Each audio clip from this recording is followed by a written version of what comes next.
Salam jumpa lagi dengan saya Agus Prianto dari Divisi Riset Edukasi Monex Cabang Yogyakarta. Apa kabarnya Bapak Ibu sekalian? Kali ini saya akan membahas mengenai analisa market GBP USD dari mulai tanggal 30 Maret hingga 3 April 2015, khususnya di analisa teknikal. Baiklah, langsung saja akan kami sampaikan tentang perkembangan market GBP terhadap dolar. Mudah-mudahan apa yang kami sampaikan ini bisa bermanfaat buat Bapak Ibu sekalian. Oke, saya akan mulai bahas mengenai perkembangan market yang terjadi di GBP USD. Kalau kita lihat dari perkembangan GBP USD secara garis besar, pola perkembangan GBP USD sempat mengalami penembusan harga di level terendahnya, yaitu level low yang terjadi pada awal bulan Juli 2013. Ini adalah low yang paling rendah dalam perkembangan hingga 3-5 tahun terakhir ini. Nah, yang kami sampaikan ini adalah yang terjadi di 2015 yang mengalami penembusan harga melebihi level tahanan terkuatnya, yaitu di level 1.4799. Ya, jadi level mendekati ke level 1.4799. Dari pola Monthly ini kita bisa melihat bahwa perkembangan GBP mengalami kontraksi harga yang cukup besar, di mana penurunan berlangsung hingga beberapa bulan terakhir ini. Ya, kalau kita lihat ada beberapa candle yang terjadi, ini sudah menunjukkan bahwa sejak April 2014 GBP mengalami penurunan yang cukup tajam. Ya, sempat mengalami koreksi pada bulan Februari yang lalu untuk ribuan harga hingga mendekati level 1.55. Tapi nampaknya di 1.55 ini adalah resisten terkuat GBP. Ya, di bulan berikutnya, di bulan Maret ini ternyata high ini tidak bisa ketembus lagi. Kalau kita lihat dari indikator moving average menunjukkan bahwa pola ini adalah mengalami pola penurunan downtrend yang cukup besar. Nah, kalau kita masukkan ke pola weekly, maka pola monthly ini diikuti ke pola weekly. Ya, di mana pola weekly ini menunjukkan pola penurunan yang cukup signifikan, di mana penurunan ini cukup menggembirakan buat para trader yang suka bertransaksi di mata uang, di mana pergerakannya itu cukup enak dibaca untuk perkembangan harganya, di mana ketika harga turun mengalami kenaikan, kemudian turun lagi, hanya ke di level moving average 10 saja ya GBP mengalami pantulan untuk penurunan. Nah, pada bulan Februari terakhir itu sempat mengalami tertinggi 1.55, ini menjadi tertinggi terakhir di kuartal pertama 2015 ini. Selanjutnya, pergerakan GBP mengalami penurunan hampir sama dengan yang terjadi di euro, di mana penurunan ini sama yang terjadi di histori sebelumnya, di mana pantulan di level moving average ini menjadi acuan untuk mengalami penurunan berikutnya. Ya, jadi kalau kita lihat 2 pekan terakhir ini, GBP mengalami penurunan yang cukup tajam. Ya, jadi di level 1 GBP ini bermain di level di area 1.49 hingga ke 1.48. Ya, dan ini akan masih terus berlanjut untuk mendekati level low berikutnya. Nah, kalau saya ambil garis trendline secara weekly, maka kita bisa melihat pola downtrend ini akan menuju mendekati ke level 1.47159 ya di sini nih. Jadi akan menuju ke level 1.4759 ini. Ya. Ini adalah arah perkiraan harga untuk pekan ini, di mana GBP ini masih akan berlanjut, tapi dengan syarat dia harus melewati tahanan supportnya di level 1.4799 ini.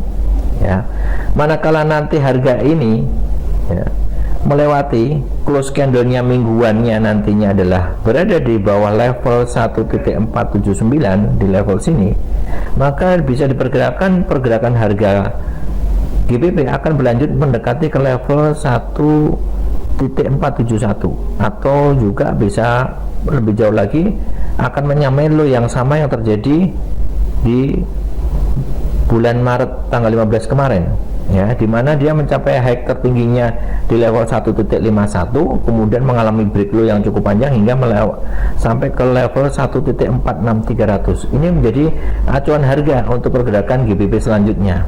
Jadi yang harus kita ingat adalah pola pergerakan dari GBP ini patut diwaspadai. Jadi kalau kita melihat dari data yang ada, pola yang ada, maka pola weekly ini kita bisa melihat bahwa pergerakan harga cenderung mengalami arah penurunan seperti ini.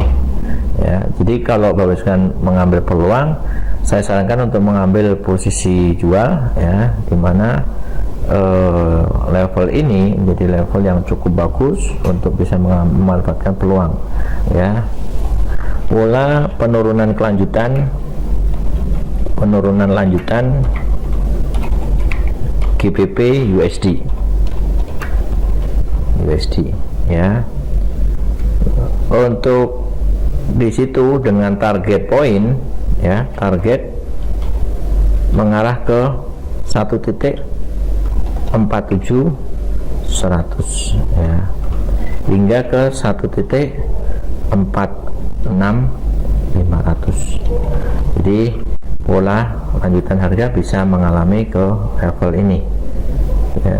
Ini yang perlu diwaspadai untuk pergerakan harganya.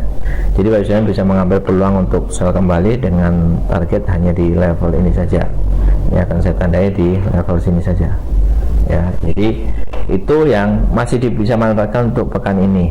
Syukur-syukur Bapak Ibu bisa mengambil sell di level-level tinggi di 1.49400 atau mungkin di level tinggi sini di 1.50500, ya, untuk target sellnya. Kemudian target profitnya di level hingga ke level 1.47900. Sekarang kita masuk ke daily. Kalau di daily kita bisa melihat dengan jelas pola perkembangannya. Ini adalah pola penurunan yang cukup panjang, dan ini cukup bagi para trader ini cukup hal yang menarik, karena fluktuasi harga dengan ring-ring tinggi seperti ini menarik buat para trader untuk bisa mengambil peluang profit yang cukup panjang-panjang, ya. Hanya perlu kejelian ataupun perlu sensitivitas dalam melihat peluang, ya. Pantulan harga ini menjadi pantulan yang gimana harga akan menjadi pijakan untuk melanjutkan penurunan kembali, ya. Kita lihat nanti ribuan harga di level 1.49200 atau 300 lagi, atau mungkin 150 di level-level ini mengambil sell kembali, ya. Itu peluang yang cukup menarik ketika Bapak Ibu melakukan transaksi. Oke, kita akan coba untuk melihat di level 4 jam ke depan. Nah, 4 jam ke depan ini cukup jelas, ya. Tahanan di 1.47900 ini sudah mulai tertembus, ya, di sini. Tinggal nanti kita lihat Selasa, Rabu, Kamis apakah dia mampu di area ini 1.47 hingga 1.47900 hingga ke 1.47300 ini. Ini peluang Bapak Ibu untuk bisa memanfaatkan range harga dengan pola indikator ini menunjukkan bahwa ini masih ada peluang untuk penurunan kembali. Oke, itu. Kemudian informasi yang lain adalah kaitannya dengan data penting yang akan dirilis untuk GBP, yaitu adalah data current account, kemudian data manufaktur PMI, kemudian data konstruksional PMI, ya, dan beberapa data USD yang cukup penting yang minggu ini pelaku pasar lebih mengamati tentang data unemployment rate dan data non-farm employment change atau data non-farm payroll. Ini penting untuk dipantau akhir pekan ini karena akan berdampak pada pergerakan market yang cukup menarik, nanti kita bisa melihatnya. Oke, itu saja informasi yang kami berikan tentang perkembangan market GBP USD, ya. Mudah-mudahan apa yang kami sampaikan ini bisa bermanfaat buat Bapak Ibu sekalian. Terima kasih atas perhatiannya. Banyak kurangnya saya minta maaf. Sukses semuanya. Salam Monex.